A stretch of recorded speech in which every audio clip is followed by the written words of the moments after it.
안녕하세요, 고2 여러분. 우리 학원 와서 수업해야 되는데 부득이하게 사태가 그렇다 보니 이제 인강으로 대체를 하게 됐습니다. 저도 유튜브로 데뷔하게 될 줄 몰랐네요. 그래서 이 기회에 모자란 공부 복습하고, 그쵸? 그래서 집에서 푹 쉬고 맛있는 거 먹으면서 공부 복습하고 이제 천천히 쉬어가는 의미에서 좋은 마음으로 공부를 했으면 좋겠습니다. 화이팅! 그쵸? 그리고 영상 재밌게 보고 재밌으면 좋아요, 구독 눌러야 되나? 맞죠? 아무튼 재밌게 한번 수업해보도록 할게요. 자, 보면 지난 시간에 우리 복습 한번 해볼게요. 혈당량에 대해서 했었는데 혈당량 조절 과정은 호르몬이랑 신경계에 의해서 두 가지가 같이 조절을 하면서 이루어진다고 했습니다. 그래서 혈당량 같은 항상성 조절의 중추는 간뇌 시상하부였는데 고혈당일 때는 부교감 신경에 의해서 이자의 베타세포가 맞죠? 자극을 받으면 여기에서 인슐린이 분비되면서 간에서 포도당을 글리코젠으로 전환한다고 했습니다. 그쵸? 자, 그런데 저혈당일 때에는 교감신경이 작용을 하는데 교감신경이 이자의 알파세포를 자극하는 것뿐만이 아니라 그 다음에 교감신경이 부신 속질까지 자극을 해서 에피네프린과 글루카곤이라는 호르몬을 같이 내보낸다고 했어요. 그래서 이자의 알파세포에서는 글루카곤, 그 다음에 부신 속질에서는 에피네프린이 함께 분비가 돼서 간에서 글리코젠을 포도당으로 전환시킨다라고 했었습니다. 자, 근데 장기 스트레스일 때에는 여기서 부신 겉질에서 이제 코르티코이드가 나온다고 했죠? 당질 코르티코이드가 나와서 얘가 이제 지방과 단백질을 포도당으로 분해시키면서 기아 상태일 때 혈당량을 조절한다고 했습니다. 자, 그러면 이제 활동별 호르몬 변화를 보면 이것도 지난 시간에 했었지. 지금 우리 혈당량이니까 111쪽을 하고 있는 거예요. 자, 보면 식사를 하고 나면 혈당량이 쭉 올라가니까 인슐린도 함께 쭉 올라가고 그 다음에 글루카곤은 내려간다 라는 걸 알 수 있었죠. 자, 그 다음에 운동을 시작하면 에너지를 많이 쓰고 있기 때문에 내가 지금 포도당을 많이 쓰고 있는 거야. 됐죠? 그렇기 때문에 포도당을 많이 쓰면 혈당량이 부족해져서 글루카곤의 양을 늘려서 혈당량을 늘리는 작용을 하고 혈당량을 줄이는 인슐린은 분비를 줄임으로써 혈당량을 알맞게 조절한다고 했습니다. 그래서 이거랑 관련된 숙제는 쌤이 유튜브 말고 쌤 개인 밴드에 올리도록 할게요. 됐죠? 그래서 쌤이 만들어서 올릴 테니까 복습 철저하게 하고 이 파트는 외우는 거 반, 자료 해석 반이라고 했다, 맞지? 목이 메이네. 자, 아무튼 당연히 너네가 다 했을 거라고 생각하고 오늘 복습 한번 해보고 다음에 체온 조절로 넘어갈게요. 자, 보면 이제 몇 쪽이냐 하면 113쪽 한번 가보자. 113쪽에 가보면 자, 간은 정상인에서 24시간 동안 시간에 따른 호르몬 X의 혈중 농도를 나타내는 것이에요. 자, 반에 따라서 이 수업을 한 친구도 있고 이 문제풀이를 안 한 친구들도 있을 거야. 그래서 안 한 친구들을 위해서 찍는 거니까 만약에 수업 시간에 했던 친구들은 복습용으로 보면 되겠습니다. 자, 아침 식사를 하고 점심 식사하고 저녁 식사 했는데 하자마자 쭉 올라가네. 아, 그러면 고혈당일 때 혈당량을 줄이는 호르몬이 나올 것이다. 이게 바로 누구? 인슐린이겠지. 맞나요? 아, 호르몬 X는 인슐린이었고 인슐린의 작용은 넘쳐나는 포도당을 글리코젠으로 전환시키는 작용을 한다. 어디에서? 간에서. 그래서 인슐린과 글루카곤의 표적 기관은 어디였다? 간이었다. 자, 그러면 해석 다 했어. 기억 볼게. X는 간에서 니은 과정을 촉진한다. 틀렸죠? 맞죠? 기억 과정을 촉진하는 것이다. 틀린 보기는 고치라고 했습니다. 다음에 니은. X의 분비를 조절하는 중추는 연수가 아니라 황상성과 관련이 있으니까 어디다? 간뇌 시상하부다. 라고 했었죠. 자, 세 번째. X는 이자의 베타세포에서 분비된다. 맞나요? 인슐린은 이자의 베타세포에서 분비된다. 그래서 답은 디귿이 되겠습니다. 이지한 문제죠. 자, 2016 8월 교육청이네요. 무엇이냐? 자, 그린 간은 소장에서 흡수된 양분의 이동 경로를 나타낸 것이고 나는 이자에서 분비되는 호르몬 A의 혈중 농도 변화를 나타낸 것입니다. 자, 보니까 얘 한번 볼까? 호르몬 A는 식사를 하고 나니까 농도가 쭉 줄어들었어. 그러면 이 호르몬은 무엇이다? 아, 호르몬 A는 글루카곤이었다 라는 걸 알겠죠. 됐나요? 자, 그러면 저 그림 어디서 봤다? 어디서 했니? 2단원에 소화계 할 때 잠깐 나왔었습니다. 자, 그러면 복습 한번 해볼게. 자, 내가 음식물을 많이 먹었어. 그러면 소장으로 와서 탄수화물이 최종 소화가 되면 어떤 영양소가 나온다? 포도당이라고 하는 영양소가 나온다고 했습니다. 자, 그런데 이 영양소를 소장에서 흡수를 하면 어디로 가야 돼? 심장으로 가야지만 온몸으로 이동을 할 수가 있다고 했습니다. 그쵸? 그런데 포도당이 한꺼번에 심장으로 가면 몸에 무리가 가기 때문에 어딜 한번 거쳐서 간다? 간을 한번 거쳐서 간다고 했었지. 맞나요? 자, 간이 여기 있습니다. 간. 자, 간을 거쳐서 가는데 소장에서 간으로 들어가는 혈관은 이름을 무엇이라고 했다? 간, 문맥이라고 했었고, 다음에 간에서 심장으로 들어가는 혈관은 뭐라고 했었다? 간, 정맥이라고 했었지. 맞나요? 자, 그럼 간에서 어떤 일이 일어나냐? 소장에서 내가 포도당을 너무 많이 섭취했어. 맞나요? 너무 많이 섭취하면 이 포도당을 간에서 한번 뭘로 바꿔줘야 된다 했다? 글루카곤이 아니었지. 맞지? 긴장했노, 쌤. 맞지? 자, 이런 실수하면 안 된다는 걸 알려주려고 일부러 실수하는 척 한 것 알겠지? 글리코젠. 자, 요거 서술형에서 정말 중요하다 했죠, 맞죠? 글루코젠. 이런 식으로 적지 말라 했어요. 정확하게 글리코젠으로 바꿔준다. 근데 이 포도당을 글리코젠으로 바꿔주는 호르몬이 바로 무엇이다? 인슐린이었죠. 맞나요? 그런데 우리 몸에 포도당이 부족할 때 글리코젠을 포도당으로 바꿔주는 호르몬을 뭐라고 했었다? 글루카곤이라고 했었지. 맞나요? 그래서 이 과정을 거쳐서 알맞은 양의 포도당이 간정맥을 통해서 심장으로 들어간다고 했습니다. 그럼 볼게요. B가 여기서 뭐인 거야? 여기서 간 문맥인 거지. A는요, 간 정맥이 되는 것입니다. 맞죠? 그럼 볼게. 얘들아, 내가 만약에 식사를 너무 많이 했어. 포도당을 많이 먹었으면 간 문맥을 통과하는 포도당의 양이 굉장히 어땠을까? 많았겠지. 맞나요? 그런데 내가 간을 거치면서 간정맥으로 나갈 때에는 포도당 양이 약간 어떻게 된 상태? 줄어든 상태로 나가게 되겠죠. 맞죠? 왜냐하면 혈당량이 너무 높았기 때문에 포도당을 글리코젠으로 조금 바꿔서 혈당량을 낮춘 뒤에 나가는 거예요. 맞나요? 근데 내가 만약에 오늘 밥을 못 먹었어. 그럼 포도당이 너무 적게 들어오겠죠? 그러면 요 간에서 글리코젠을 포도당으로 바꿔주면 나갈 때는 혈당량이 어떻게 된 상태? 많아진 상태로 나가게 되겠죠. 맞나요?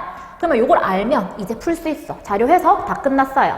기억 볼게. 흡수된 포도당은 B를 통해서 간으로 이동한다. 맞는 설명인 거지? 맞죠? 소장에서 흡수된 포도당은 간으로 들어가서 혈당량을 조절한 뒤에 심장으로 간다. 자, 니은 볼게요.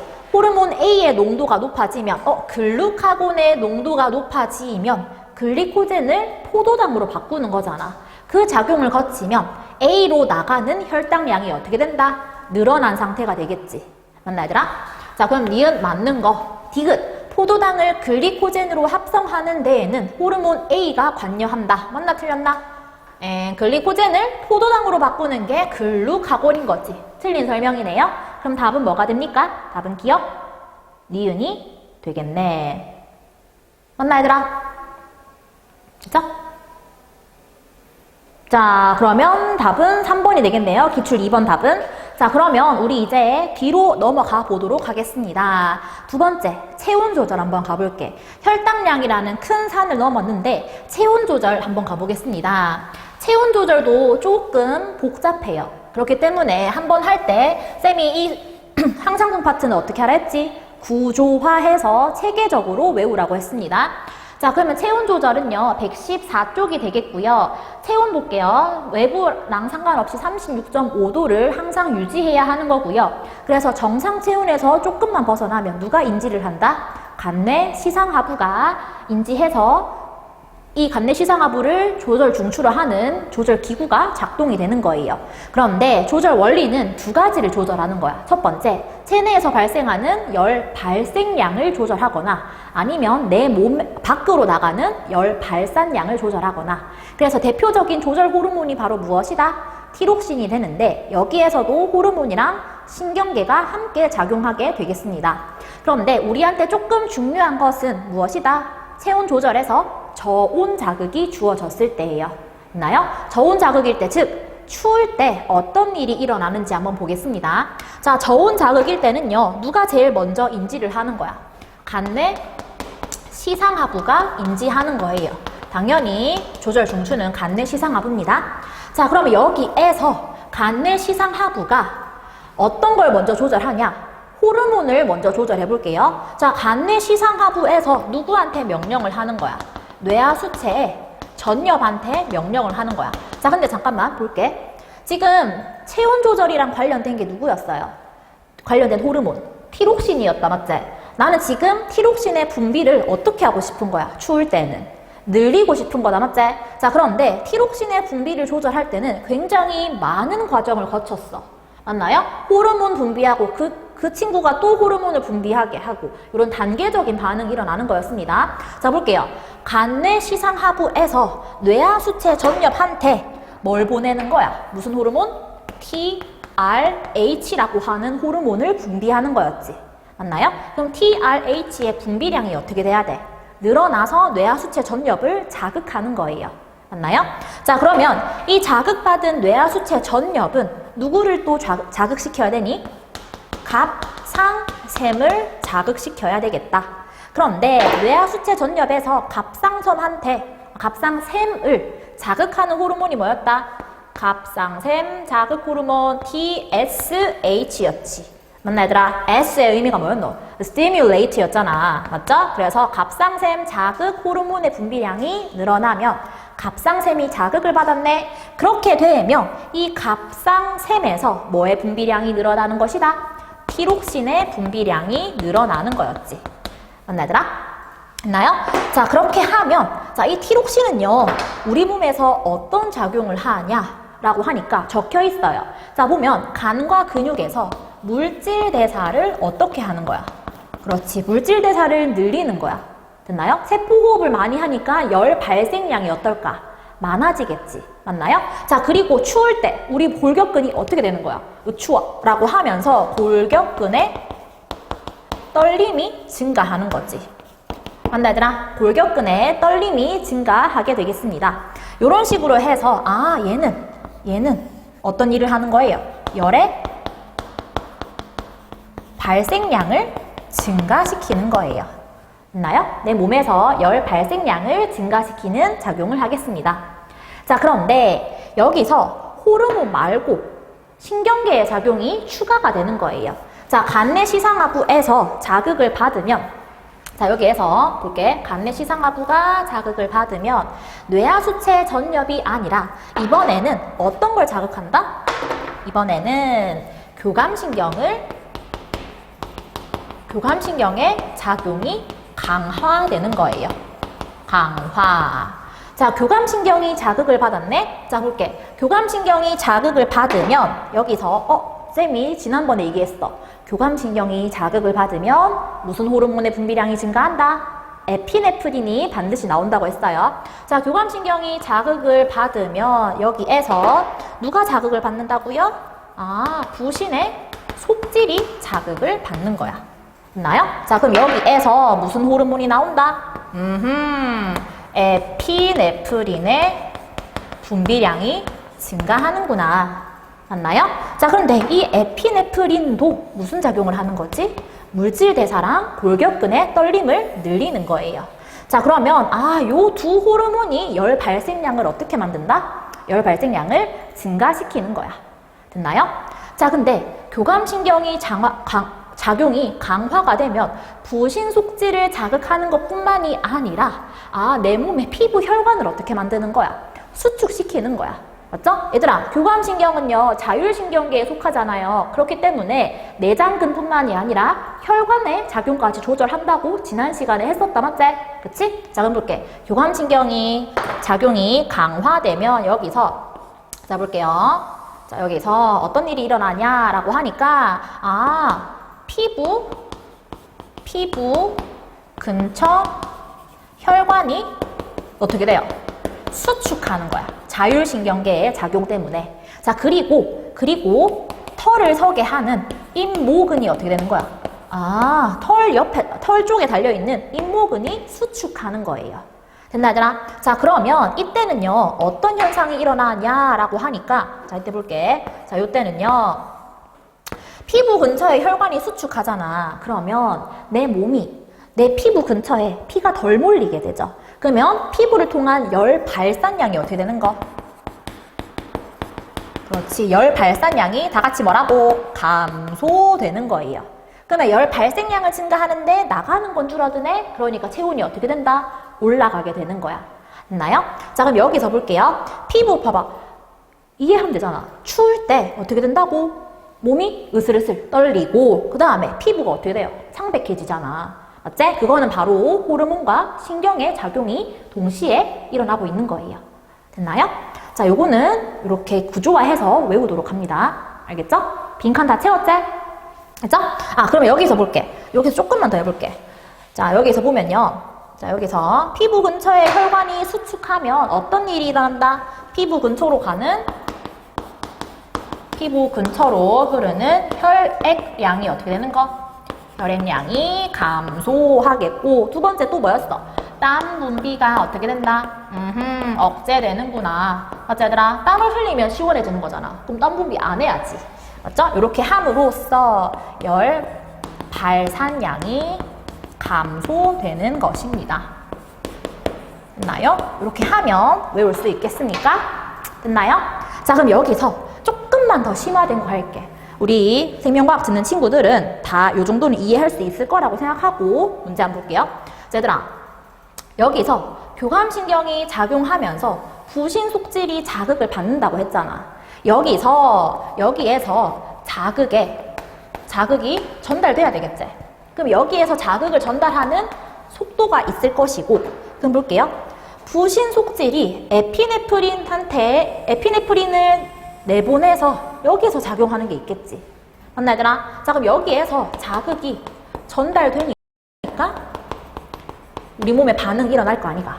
자, 그럼 얘들아, 파란색으로 표시한 교감신경이 부신 속질한테 지금 자극을 전달하는 것은 뭐에 의한 자극 전달인 거야? 신경에 의한 자극 전달인 거지.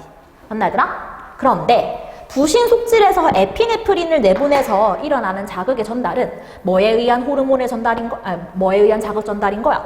호르몬에 의한 자극 전달인 거지. 얘들아, 했잖아. 신경이랑 호르몬 중에서 자극의 전달 속도가 더 빠른 것은 어디다? 신경이었지. 맞나, 얘들아? 그러면 문제에서 만약에 여기서 기억이라고 하고 얘를 니은이라고 하고 기억과 니은 중에서 자극의 전달 속도가 더 빠른 것은 니은이다 라고 하면 틀렸다 라고 표시할 줄 알아야 된다는 거야. 됐나요? 비교할 수 있겠습니다. 됐죠? 자, 그러면 이제 두 번째 115쪽에 고온 자극일 때가 나와요. 자, 고온 자극일 때는요, 반대로 하면 되는데 요것만 빼면 돼. 자, 무엇을 뺀다? 얘들아, 에피네프린에 의한 작용만 요렇게 빼면 되는 거예요. 요렇게. 근데 얘들아, 에피네프린에 의한 자극의 전달만 빼면 되는 건데, 자, 여기서 그럼 볼게. 간내 시상하부에서 TRH의 분비량이 어떻게 되면 된다? 고온 자극일 때는 분비량이 줄어들면 되겠지. 맞나? 줄어들면. 그러면 TSH의 분비량이 어떻게 됩니까? 줄어들겠죠. 맞죠? 그렇게 되면 티록신의 분비량이 어떻게 된다? 줄어든다. 됐죠? 자, 그렇게 하면 물질 대사가 어떻게 돼요? 물질 대사 줄어들고 골격근 떨림 줄어드니까 열 발생량이 어떻게 되는 것이다? 감소한다. 쉽지, 얘들아? 됐나? 그런데 자, 중요한 거. 체온 조절을 할 때 봐봐. 다 반대로 했잖아. 반대로 했으니까 이번에는 부교감신경이 작용하겠네? 라고 하면 틀리는 거야. 됐죠? 이번에는 교감신경의 작용이 강화되는 게 아니라 교감신경의 작용이 어떻게 된다? 그렇지. 약화된다고 하는 거예요. 대답했지? 맞나? 교감신경의 작용이 약화되면 피부 근처에 혈관이 어떻게 되는 거예요? 얘가 확장하고요. 잇모근이 어떻게 된다? 이완한다. 자, 요 잇모근은 안 나와 있겠지만 적으세요. 잇모근이 이완한다. 됐나, 얘들아? 됐죠? 그렇게 되면 피부 근처로 흐르는 혈액량이 늘어나고 땀 분비가 어떻게 된다? 증가하기 때문에 열 발산량이 어떻게 되는 거? 증가합니다. 됐나요? 이렇게 되면 고온 자극일 때 끝난 거예요. 그럼 얘들아, 체온 조절할 때 기억해야 되는 거 첫 번째 저온 자극일 때는 뭐의 작용까지 생각해야 된다? 에피네프린이 침이 튀어나왔네? 에피네프린이 나온다. 맞지? 그런데 고온 자극일 때는 에피네프린은 사라지는데 부교감 신경 대신에 교감 신경의 작용이 어떻게 되는 것이다? 약화되는 것이다 라고 생각하면 되는 거예요. 그래서 체온 조절할 때는 부교감 신경은 작용하지 않는다. 알겠지? 됐지? 요 정도만 기억하면 퍼펙트한 거야. 됐나? 자, 그러면 밑으로 가보자. 115쪽에 기출 1번 한번 가볼게. 기출 1번. 자, 볼게요. 저온 자극이 주어졌을 때 신경과 호르몬에 의해 일어나는 체온 조절 과정의 일부를 나타낸 것입니다. 자, 볼게. 지금 저온 자극이 주어졌네요. 저온 자극이 오면 지금 봐봐. 티록신의 분비량이 조절되겠고요. 당연히 그리고 신경의 작용도 동시에 일어나겠지. 맞죠? 자, 같이 가보자. 티록신의 분비량이 어떻게 돼야 돼? 늘어나려면 맞지? 간내 시상하부에서 TRH를 늘려야 되겠죠? 그렇게 되면 TSH의 분비량이 증가하니까 티록신의 분비량이 증가합니다. 그러면서 간과 근육의 물질 대사가 촉진되겠지. 자, 그 다음에 교감신경도 작용해야 된다 했다, 맞지? 잇목은 수축하는데 여기서 이것뿐만이 아니라 또 저온 자극일 때는 무슨 호르몬까지? 에피네프린까지 같이 나온다고 했어요. 물론 어디에서? 부신 속질에서. 맞나 얘들아? 자, 그럼 에피네프린은요 간과 근육의 물질 대사를 촉진하는 것이었고 잇모근이 수축하면 어떤 일이 일어나는 것이었지? 열 발산량이 감소하는 것이었지. 맞나 얘들아? 추울 때 털 서잖아요. 맞나 얘들아? 왜냐하면 잇모근이 수축하기 때문에 털이 서는 거다. 알겠지? 자, 그럼 볼게. 기억. 체온 조절 중추는 간뇌의 시상하부. 맞는 설명인 거지. 맞나요? 니은 잇모근이 수축하면 열 발산량은 어떻게 되는 거? 감소해야 되는 거지. 맞나요? 그 다음에 디귿 혈중 티록신의 농도는 뭐에 의해서 조절된다? 음성 피드백에 의해서 조절된다. 대부분의 호르몬 조절은 음성 피드백이라고 했다. 맞지? 그러면 답은 무엇이다? 기억 니귿이 되겠다. 맞나요? 답은 3번. 그죠? 쉽죠? 자, 그러면 이제 마지막 호르몬과 항상성에서 마지막 조절인 삼투압 조절이 나왔습니다. 자, 삼투압은요, 앞에 나온 혈당량이나 체온 조절에 비해서는 쉬워요. 맞죠? 볼게요. 자, 삼투압은요, 체내 수분량이랑 무기 염류에 의해서 결정되는데, 혈장 삼투압이 높다는 말은, 이거 2단원인가? 잠깐 소개했었다, 맞지? 혈장 삼투압이 높다는 말은 체액에, 내 몸 안에 있는 액체의 농도가 어떻다? 높다는 뜻이었지. 맞나요? 그 말은 농도가 높다는 말은 짜다는 거였잖아. 그 말은 체액이 뭘 필요로 한다? 수분을 필요로 하는구나. 그 말은 오줌을 만드는 콩팥에서 물의 재흡수를 어떻게 해야 된다? 증가시켜야 한다 라는 거였습니다. 맞나요? 삼투압의 의미를 알고 넘어가야 되겠습니다. 자, 그러면 조절 중추는 당연히 어디지? 간내 시상하부가 되겠죠? 그래서 조절 원리는 체내 수분량과 체내 나트륨 이온의 양을 조절하는데 삼투압 조절 호르몬은 바로 무엇이다? 뭐였지? 뭐였노? 항이뇨 호르몬이었죠. 약자로 무엇이다? ADH입니다. 자, 그 다음에 얘는 수분의 재흡수를 도와주는 호르몬이고 그 다음에 나트륨의 양을 조절하는 호르몬은 무엇이다? 무기질 코르티코이드네. 얘는 약자로 뭐라고 하자? 알도스테론이라고 하는 거야. 됐나요? 훨씬 중요한 건 뭐지? 항이뇨 호르몬이 되겠습니다. 됐죠? 자, 그럼 밑으로 가봅시다. 삼투압을 조절할 때 볼게. 체내 수분량을 조절하는데 체내 수분량을 조절하는 항이뇨 호르몬은 어디에서 나오는 것이다? 뇌하수체 후엽에서 나오는 것이었죠? 됐나요? 다시 한번 적어볼게요. 항이뇨 호르몬 이 삼투압을 조절하는 것입니다. 자, 그럼 볼게. 혈장 삼투압이 높을 때 볼게요. 자, 여기 공간이 부족하니까 쌤이 밑에 적을게. 자, 볼게. 혈장 삼투압이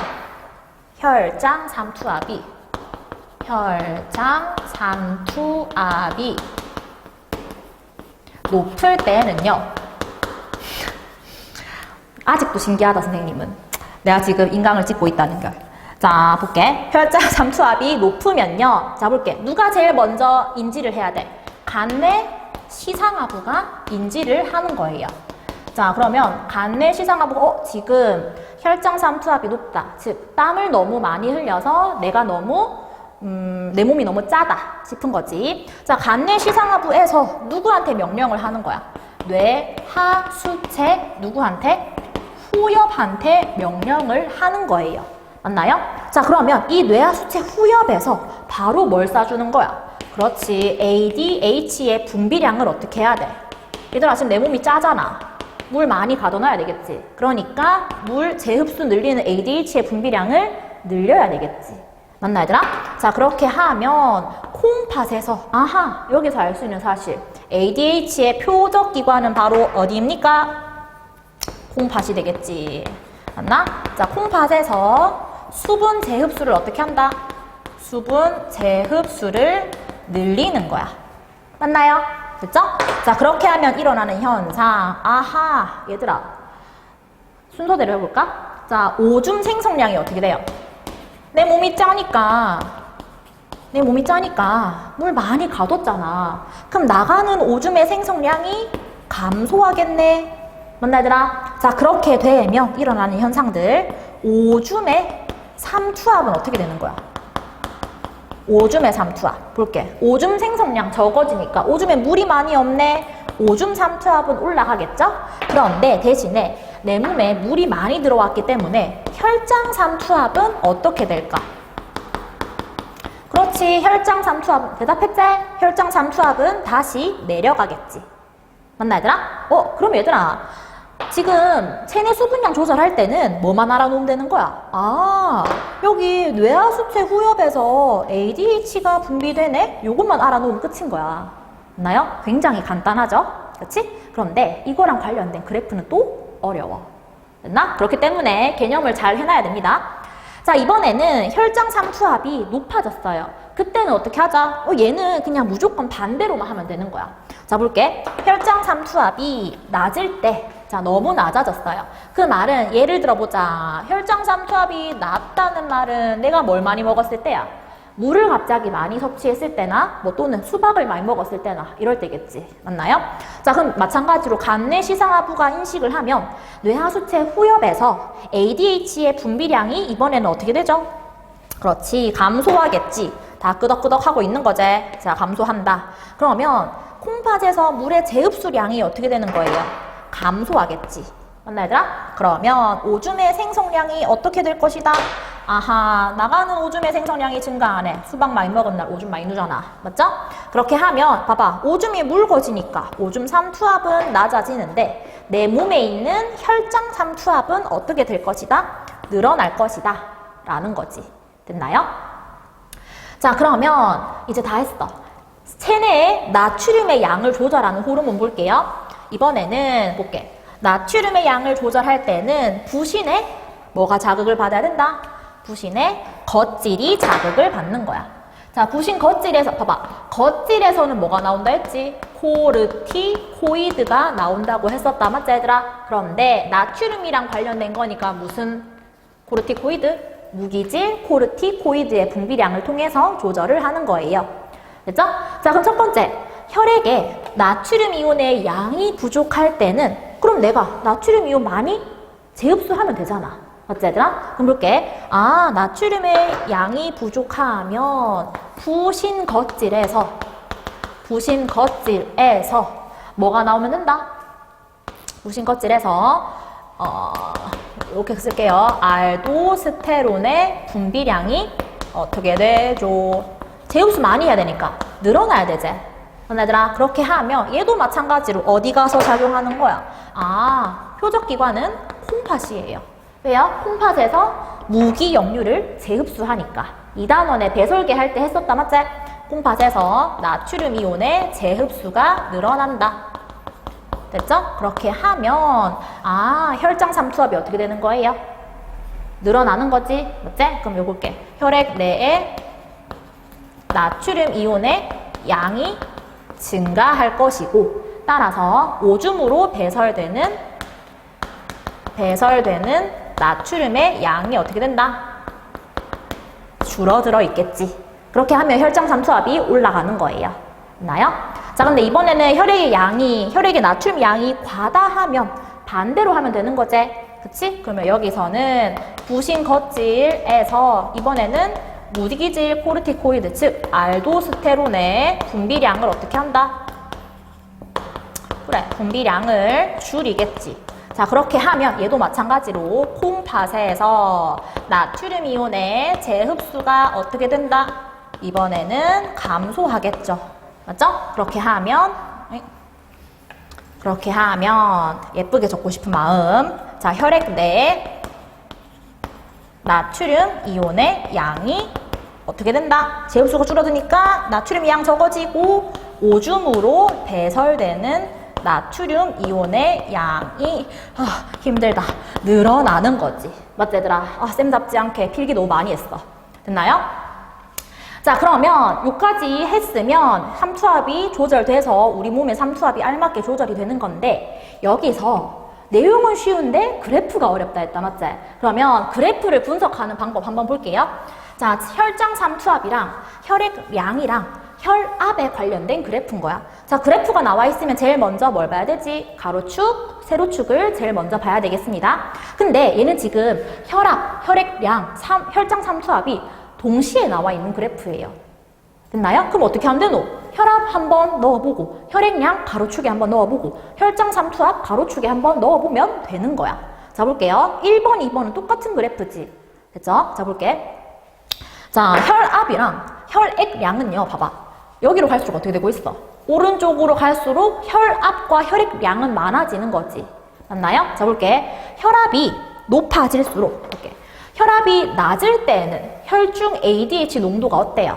높다가 혈압이 높아지니까 ADH의 농도가 어떻게 됐어? 낮아진 거야. 맞나 얘들아? 반비례인 거네? 혈압과 혈액량은 적을수록 ADH의 분비량이 어떻게 되는 거야? 많아지는 거야. 맞나 얘들아? 얘들아, 혈압이 낮다는 의미가 뭐예요? 내 몸에 지금 피가 부족하다는 거야. 물이 부족한 거지? 그 다음에 혈액량이 부족하다는 것도 내 몸에 물이 부족한 거야. 그 말은 ADH의 농도를 어떻게 해야 된다? 늘려서 내 몸에 물을 충전해야 된다는 거예요. 됐나요? 자, 세 번째 볼게. 혈장 삼투압은 어떻게 되는지 볼게. 자, 얘들아 봐봐. 비례 그래프잖아. 혈장 삼투압이 증가할수록 ADH의 분비량도 어떻게 되고 있다? 증가하고 있는 거네. 맞나 얘들아? 볼게. 혈장 삼투압이 증가하면 ADH 농도가 증가해요. 그 말은 볼게. 혈장 삼투압이 증가한다? 내 몸이 짜다. 맞지 얘들아? 내 몸이 짜니까 ADH 농도를 늘려서 물을 흡수해야 된다 라는 거예요. 됐나요? 자, 그러면 뒤로 한번 가봅시다. 아니네. 옆에 그래프네. 자, 요게 오른쪽 그래프였고 요게 왼쪽 그래프, 오른쪽 그래프. 맞지? 오른쪽으로 가볼게요. 자, 무엇이냐? 자, 볼게. 내가 물을 섭취했어. 물을 섭취했을 때 오줌 생성량과 혈장 삼투압과 오줌 삼투압에 대한 그래프가 나와 있어요. 됐나요? 물 섭취하고 3시간 동안 지켜본 거야. 자, 그럼 여기서는 지금 간내시상하부가 인식을 해야 되잖아. 맞지 얘들아? 물을 섭취하고 나서 뭘 제일 먼저 인식하냐라고 하니까, 자, 줄 쳐놓을게. 혈장 삼투압의 변화를 인식하는 거예요. 됐나요? 혈장 삼투압의 변화를 제일 먼저 인식하는 거야. 자, 그럼 볼게. 물을 섭취하면요. 물 섭취했어. 내 몸에 물의 양이 너무 어떻게 됐니? 많아졌으니까 혈장 삼투압이 어떻게 되는 거야? 혈장 삼투압이 감소하는 거다. 맞지 얘들아? 그치? 혈장 삼투압이 감소한다는 걸 간뇌시상하부가 인식하면 ADH의 농도를 어떻게 해야 돼? 낮춰야 되는 거지. 맞나 얘들아? 내 몸에 물이 너무 많아요. 그럼 물 내보내야 돼요. 맞지 얘들아? 그럼 ADH의 농도가 감소하면 오줌의 양이 어떻게 되는 거? 많아지는 거지. 그렇게 하면 오줌 삼투압은 어떻게 되는 거예요? 적어지는 거지. 맞나 얘들아? 한번 볼까? 물 섭취하고 나니까 혈장 삼투압 어떻게 됐어? 감소했죠? 그랬더니 오줌 생성량이 늘어나고 오줌 삼투압은 감소하는 거예요. 됐나요? 그래서 너네가 제일 먼저 해석해야 되는 건 바로 뭐다? 혈장 삼투압의 변화인 거야. 됐나요? 자, 다음에 그 볼게. 두 번째, 물을 섭취하고 나서 180분이 지났어. 3시간이 지난 거네? 그럼 볼게 얘들아. 3시간 정도 지났으니까 원래 상태를 어떻게 한 거야? 회복한 거네. 맞죠? 그럼 볼게. 자, 얘들아. 3시간 정도 지났으면 봐봐. ADH 농도가 낮아지면서 오줌 생성량 많아지고 삼투압 낮아졌잖아. 근데 이 상태는요, 원래일 때보다 너무 어때? 낮은 거야. 맞지 얘들아? 그러면 다시 어떻게 해야 되지? 높은 상태로 돌려놔야 된다. 맞죠? 그치? 그럼 볼게. 자, 여기서 ADH 농도를 어떻게 해야 돼, 이번에는? ADH의 분비량을 늘려야 되겠지. 왜? 아까 너무 많이 나갔잖아. 맞나? 물 섭취하고 나서 1시간쯤에 물이 너무 많이 나간 거야. 그럼 다시 물 재흡수해야 되겠죠? 그죠? 자, 그렇게 하면 오줌량 어떻게 되는 거니? 오줌량은 감소하겠고, 오줌 삼투압은 그럼 다시 증가하겠죠? 그럼 혈장 삼투압도 다시 어떤 상태로? 원래 상태로 되돌아오게 되는 거예요. 됐나 얘들아? 됐죠? 자, 그러면 뒤로 가볼게. 요까지는 했고요. 뒤에 조금 더 다양한 그래프가 나와 있을 거야. 자, 첫 번째 그래프 한번 해석해 보겠습니다. 자, 혈장 삼투압이랑 혈압에 따른 혈중 ADH 농도 변화가 나와 있어요. 자, 볼까요? 혈장 삼투압이 높아질수록 ADH의 분비량도 어떻게 되고 있다? 늘어나고 있다. 맞지 얘들아? 그 다음에 혈압은요. 혈압이 늘어날수록, 혈압이 높아질수록 ADH의 분비량은 어떻게 되고 있다? 감소하고 있다. 맞지? 자, 볼게. 혈압이 높아지면 항이뇨 호르몬 분비가 감소하네. 맞지? 그쵸? 왜요? 혈압이 높다는 말은 물이 너무 많으니까 ADH의 분비량은 줄여야 돼요. 자, 그 다음에 ADH는요, 혈장 삼투압을 어떻게 하는 작용을 한다? 혈장 삼투압이 높을 때 ADH가 분비되니까 혈장 삼투압을 어떻게 하는 작용? 낮추는 작용을 한다. 라는 거 알 수 있겠지. 맞죠? 자, 그럼 3번 한번 보자. 구간 1에서 볼게. 구간 1은요, 혈장 삼투압이 점점 높아지는 구간이다. 맞지?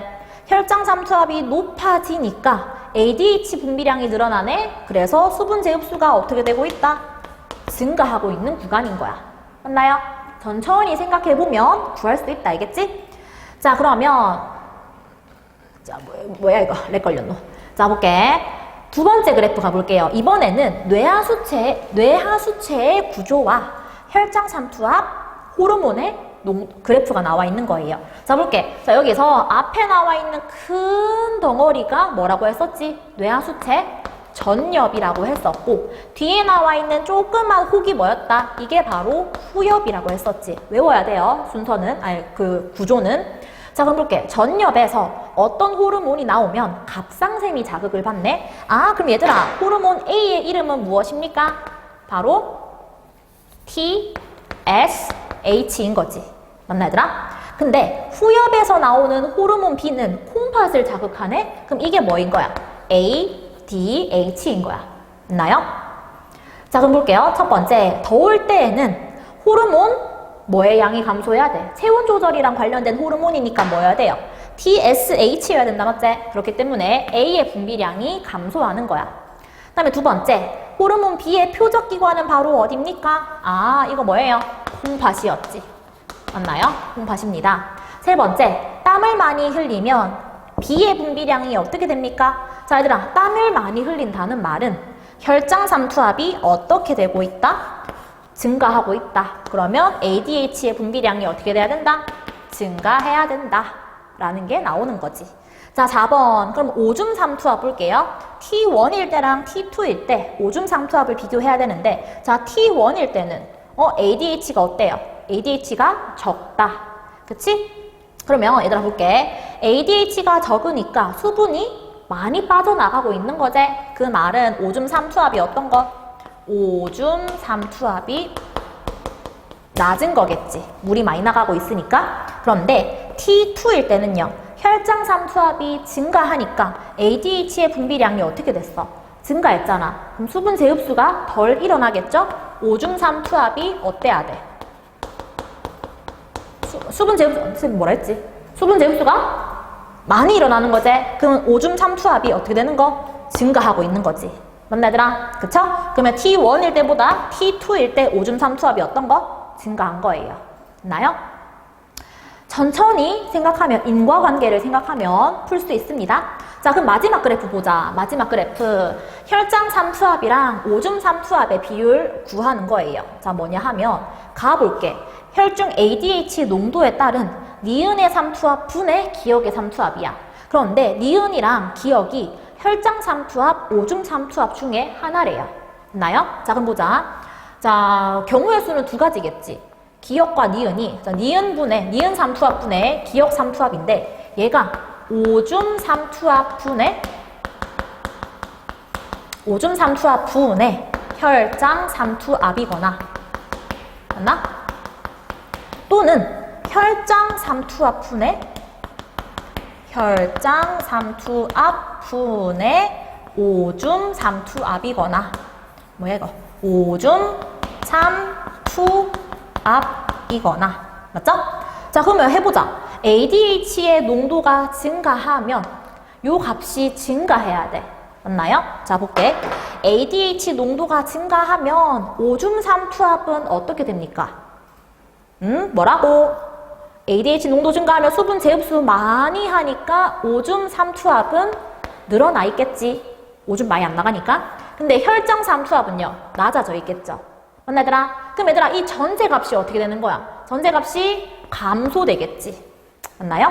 그런데 볼게. 밑에 ADH 농도가 증가하면 혈장 삼투압은 감소하는데 오줌 삼투압이 증가하는 거니까 전체값이 어떻게 되는 거야? 증가하는 거네. 그럼 얘들아, 뭐가 맞니? 뭐라고요? 밑에 있게 맞는 거지. 맞나 얘들아? 아, 그래서 기억은 뭐였던 거야? 오줌 삼투압. 니은은 뭐였던 거야? 혈장 삼투압이 되는 거예요. 그럼 1번 채웠지? 기억은 오줌 삼투압입니다. 됐나요? 자, 그럼 2번 볼게. 혈중 ADH 농도분의 오줌 생성량이 1번과 2번 중에 어디가 더 높냐는 거야. 자, 볼게요. 1번은 물을 섭취하고 나서 인 거다, 맞지? 물을 섭취했을 때, 자, 혈중 ADH 농도 어떻게 돼야 돼? 1번은. 해볼게. 1번은요, ADH 농도가 어떻게 돼 있어야 되지? 물 섭취 많이 했으니까.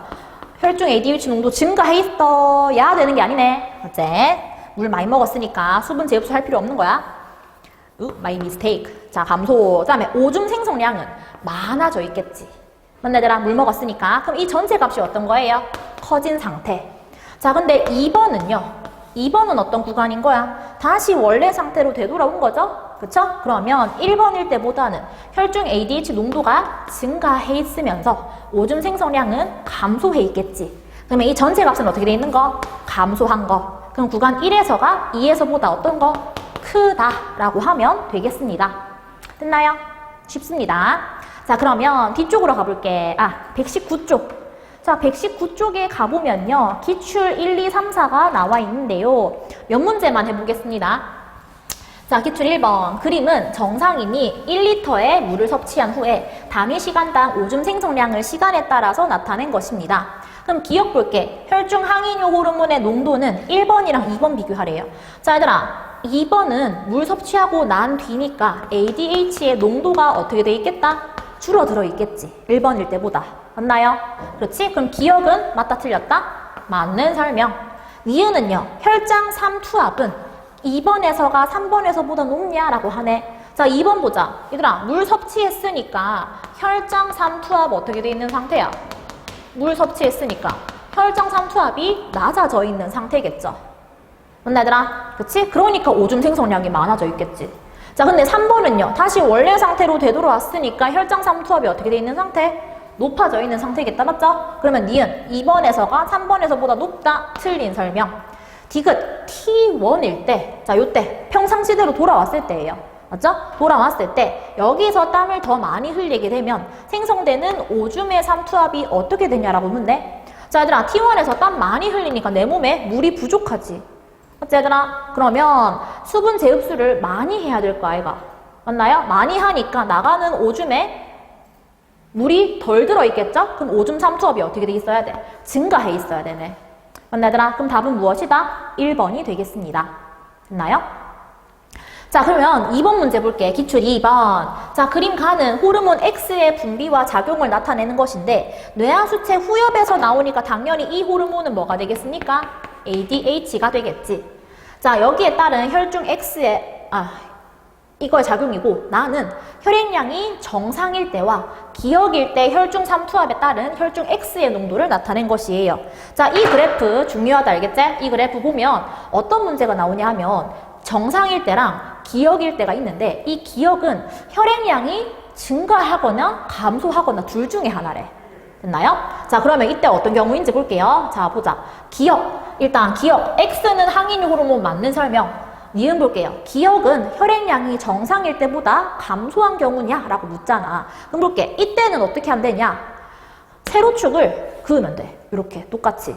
됐나요? 그래서 가로를 맞춰주면 되겠습니다. 가로를 일정하게 하는데 볼게. 자, 혈장 삼투압이 같은데 정상인 경우보다 기억일 때 X의 농도가 더 어때? ADH의 농도가 증가한 거잖아. 그 말은 얘들아, ADH 농도가 기억일 때 더 높다는 말은 내 몸이 지금 무슨 상태다? 물을 많이 필요로 하는 상태인 거지. 맞나 얘들아? 물을 많이 필요로 하는 상태니까 기억은 지금 혈액량이 정상일 때보다 어떤 상태야?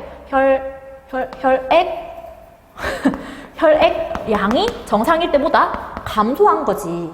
맞나 얘들아? 그러니까 ADH의 분비량을 정상일 때보다 늘려서 내 몸에 수분을 충전하고 싶은 거예요. 됐나요? 그러면 니은 yes, correct. 자, 디귿 혈액량이 정상일 때, 그럼 요거 이제 지워야지. 자, 정상일 때 P1이랑 P2를 비교해야 되네. 단위 시간당 오줌 생성량을 묻고 있어요. 자, 얘들아, 여기서 문제 빨리 풀면 안 되는 게 오줌 생성량, 오줌 삼투압, 혈액량, 혈장 삼투압 이런 걸 구분을 다 하고 풀어야 된다. 알겠죠? 볼게. 혈액량이 정상일 때 P1이랑 P2일 때다. 맞죠? P2일 때 이때 오줌 생성량 볼게요. 자, P1보다 P2일 때 ADH의 농도가 어떤 거야? 더 높은 거지? 그러면 오줌 양이 어떨까? 적어져 있겠지. 맞나 얘들아? 그럼 디귿 맞나 틀렸나? 틀렸네. P1일 때가 P2일 때보다 어떻다? 많은 거지? 맞지? P2일 때는 ADH 농도가 높으니까 오줌 생성량 줄어들어 있잖아. 봐봐. 문제 빨리 풀면 이렇게 된다. 알겠지? 답은 무엇이다? 기억, 니은, 디귿 5번이 되겠습니다. 됐죠? 자, 그러면 기출 3번은 너네가 풀어보세요. 왜냐하면 요거는 쌤이랑 아까 분석했던 거야. 됐죠? 요거 좀 이따 요거 쌤이 밴드에 또 올려놓겠지만 한번 풀어보세요. 자, 마지막 문제 기출 4번 한번 볼게요. 기출 4번. 자, 기출 4번을 보면요. 건강한 사람이 물 1리터를 섭취한 후에 기억과 니은의 변화를 나타낸 것입니다. 기억과 니은의 혈장 삼투압 그리고 단위 시간당 오줌 생성량 중에 하나래. 자, 볼게. 물을 섭취했더니 기억의 양이 증가했어. 맞나 얘들아? 물 충분하니까 오줌 나가는 게 어때야 돼? 많아지는 거지. 맞나 얘들아? 자, 그러면 기억이 무엇이 되는 거? 단위 시간당 오줌 생성량. 됐죠? 그리고 니은이 뭐가 되는 거? 혈장 삼투압이 되겠습니다. 맞나요? 됐죠? 자, 그러면 벌써 분석 끝났어. 기억 볼게. 기억은 혈장 삼투압이다. 틀렸습니다. 니은 오줌 삼투압은 물 섭취 시점보다 T1일 때가 맞아요. 자, 오줌 삼투압을 물어보네. 오줌 삼투압. 자, 볼게. T1일 때 오줌 생성량이 많다는 말은 오줌 삼투압은 어떻다는 뜻이지? 낮다는 뜻이지. 맞나요? 그러면 물 섭취 시점일 때보다 T1일 때 더 많아진 거네. 맞나요? 그럼 니은 맞는 거. 디귿 볼게. 콩팥에서 단위 시간당 수분 재흡수량은요. 물 섭취 시점보다 T1일 때 어떻게 된 거야? 얘들아, T1은 물 섭취했으니까 수분 재흡수 할 필요가 없는 거지. 맞지 얘들아? 그럼 T1일 때 적어야 되네. 답은 무엇이다? 2번이 되겠습니다. 쉽죠? 됐나요? 자, 그러면 마지막 내분비계 질환 한번 볼게요. 자, 보면 얘들은 어디에 이상이 생겼는지 찾아내면 돼요. 자, 첫 번째, 뇌하수체 이상이 생기는데 뇌하수체 전엽에서 생장 호르몬 분비가 이상이 생기면 질환이 생긴다 했다, 맞지? 우리 호르몬은 부족하면 결핍증, 많으면 과다증이 생긴다고 했습니다. 그래서 과다해서 생기는 병은 거인증이랑 말단 비대증이 있어요. 약간 증상이 달라요. 거인증은 키가 비정상적으로 많이 자라는 것인데 말단 비대증은 말단 부위가 증가하는 거야. 있나요? 다음에 결핍증은요. 성장기에 생장 호르몬이 적게 분비되면 소인증에 걸리는 것 또는 외소증이라고 합니다. 자, 그러면 두 번째, 이번에는 항이뇨 호르몬 분비에 이상이 생기는 거야. 뇌하수체 후엽에서요. 자, 그렇게 되면 볼게. 뇌하수체 후엽의 손상 때문에 ADH가 정상적으로 분비가 안 되는 경우가 생겨요. 이때는요, 요 두 가지 경우가 있는데, 첫 번째가 뇌하수체 후엽 손상인 거고, 두 번째는요, 콩팥이 ADH에 반응을 못 하는 거야. 그럼 이때는 이번 경우에는 ADH의 분비량은 어때요? 정상이에요. 맞죠? 그런데 콩팥이 ADH를 못 받아들이는 거예요. 됐나요? 자, 그럼 이때 둘 다 많은 양의 묽은 오줌을 배설하네. 그래서 요붕증이라고 합니다. 됐죠? 여기 이것 때문에 걸리는 질병을 요붕증이라고 한다. 됐나요? 자, 요거랑 관련돼서 또 어려운 문제들이 많은데 요거는 내신 기간에 쌤이랑 조금 더 수업을 하도록 할게요. 자, 그럼 세 번째, 갑상샘 질환이 있는데 갑상샘 관련해서도 갑상샘에서 티록신이 너무 많이 분비가 돼도 문제가 생기고 적게 분비가 돼도 생기는 거예요. 이거랑 관련해서도 많이 어려운 문제들이 많은데 그것도 내신 기간에 조금 더 자세하게 풀어보도록 할게요. 자, 갑상샘 기능 항진증은요, 티록신이 너무 과하게 분비돼서 생기는 거야. 됐나요? 갑상샘이 고장난 경우도 있고요. 얘는 또 그 뇌하수체가 고장이 나도 이 병에 걸릴 수가 있다. 알겠지? 그럼 어쨌든 티록신이 과다해서 생기는 병이니까 체내 물질 대사가 어떻게 되노? 정상인보다 많이 진행이 되겠죠? 그럼 체온이 어떻게 돼요? 증가하는 거야. 그럼 내 몸에서 물질 대사가 너무 많이 일어나니까 내 몸에서 그 영양소를 많이 쓰는 거지? 그렇기 때문에 체중이 줄어들고요. 식욕이 감퇴해요. 됐나요? 자, 그리고 결핍증을 보면요. 티록신 분비가 어떻게 되는 거? 결핍증인 거예요. 결핍되는 거예요. 됐나요? 자, 그러면 체내 물질 대사가 어떻게 된다? 저하되니까 열 발생량이 줄어드는 거야. 그렇게 되면 추위를 내가 정상인보다 많이 타게 되는 거지. 됐나요? 그렇게 하면 체중이 어떻게 된다? 증가하는 거예요. 왜요? 내가 정상인보다 물질 대사를 못하기 때문에. 됐나요? 그리고 무기력감이 더해진다. 자, 그러면 마지막으로 이자질환 한번 볼게요. 보면 얘는 지난 시간에 했어. 자, 이자 질환을 보면 당뇨병이 있었는데 1형 당뇨병이랑 2형 당뇨병이 있었지. 자, 1형 당뇨병은 이자섬에 무슨 세포가 파괴되는 거? 베타 세포가 파괴되기 때문에 인슐린 분비 자체가 제대로 되지 않는 거였어. 됐나 얘들아? 그렇게 하면 그렇기 때문에 치료법은 뭘 하면 되는 거였지? 인슐린 주사를 맞기만 하면 치료가 되는 것이었다. 그런데 2형 당뇨병은 뭐 때문이었노 얘들아? 내가 뭐 식습관이 건강하지 못하다든지 이런 것 때문에 인슐린은 정상적으로 분비되지만 인슐린의 표적 세포인 체세포가 또는 간세포가 더 이상 인슐린의 말을 듣는다 안 듣는다? 안 듣는 거야. 됐죠? 그래서 인슐린 저항성을 나타내는 겁니다. 그래서 얘는 치료는 인슐린 맞으면 안 되겠지. 왜? 인슐린은 정상적으로 분비되고 있으니까. 그럼 어떻게 해야 돼? 규칙적으로 운동해서, 맞지? 그다음에 운동해서 영양소를 계속 소비한다든지 아니면 균형 잡힌 식단을 통해서 혈당량을 조절하는 수밖에 없는 거예요. 됐나요? 자, 그러면 우리 오늘은 여기까지 내분비계 질환까지 했어요. 그래서 숙제는 요 항상성 끝까지 풀면 되겠습니다. 그리고 숙제 검사는 쌤이 밴드 개설해서 문자 보낼 테니까 거기에서 풀이 보고 모르는 문제는 쌤한테 문자 하면 되겠습니다. 수고했습니다.